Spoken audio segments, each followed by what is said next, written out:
Well, then why don't we just stop paying for a fire department too? Hi everybody, this is William Wilner. I'm running for Place 6 in City Council in Maynard election, and I've been wanting to get around to sharing some of my actual positions on the challenges that are facing us for quite some time, but I've been waiting for this. If you're registered to vote in Maynard, then you should have received one of these in the mail last week.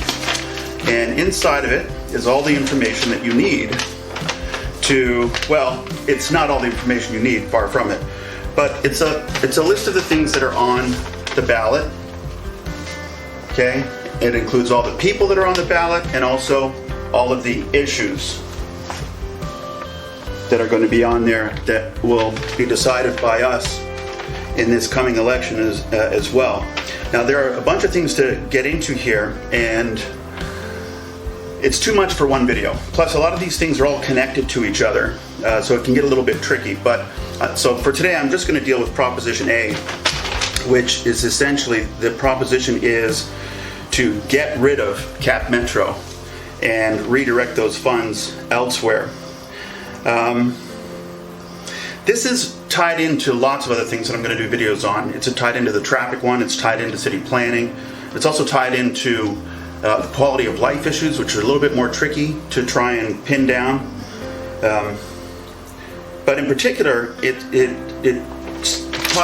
very much tied into what do we want to have in terms of a city. Do we want this place to actually be a city that's nice to live in?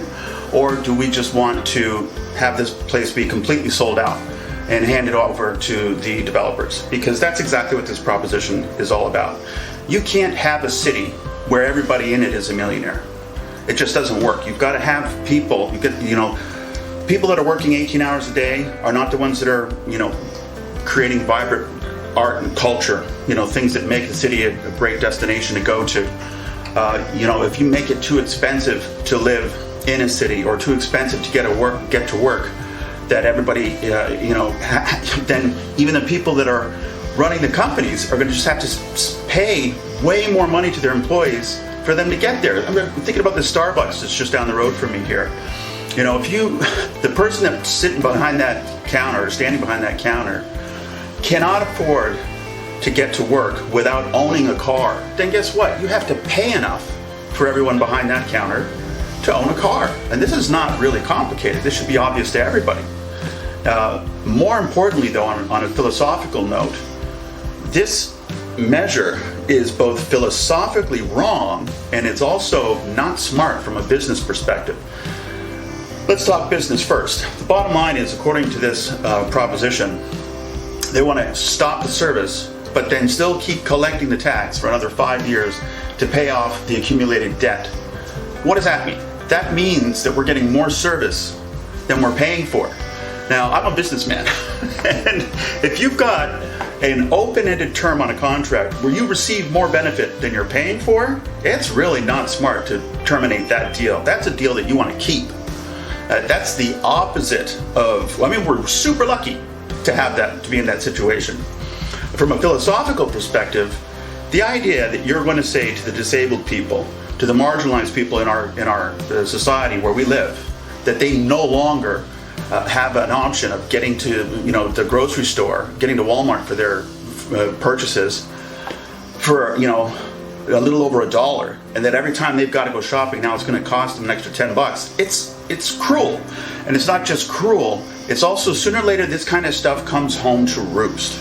All right, so you've really got to think about this issue in those terms. Number one, you're still going to be paying that 1% tax for another 5 years if this gets canceled. So you're not going to see that benefit in the next. But what all has changed here in the last 5 years? It's remarkable, the stuff that's happened, and it's going to be crazy what happens in the next 5 years. Right now, if we're getting a 2-to-1 value on the dollars that we're actually spending on Cap Metro, who knows how many people are going to be desperate to use this type of a service. This ties into traffic. Traffic is getting worse and worse every day. I just read an article in the Statesman about somebody trying Cap Metro for the first time because they had always been frightened to try it. It was new and different. They had never had reason to before. But when it took 3 times as long for them to make their commute from Elgin into downtown Austin where they work, they finally decided to give it a shot, and they were like, holy cow, it's a godsend. I wish I would have tried this years ago.